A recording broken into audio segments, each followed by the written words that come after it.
प्यारे दोस्तों, आप लोग सभी को नमस्ते और सत श्री अकाल। और भाई लोग, जिम में आज आखिरी दिन है और 2023 का आज आखिरी है जिम में। इसके बाद फिर 2024 आएंगे। तो भाई लोग, जिम में इतना मेहनत करना आसान नहीं है कि नहीं। एक छोटा सा बॉडी बनाने के लिए भाई मेरे को इतना हार्ड वर्क लग गया भाई। तो भाई लोग, अपना हर समय हर दिन के बातों को एक समय निकालते हुए अपन जिम में आते हैं।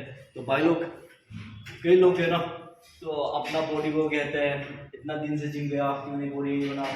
पर मैं विश्वास करता हूँ भाई, आज 2020 में इतना हो गया है, 2024 में फिर मिलेंगे ना।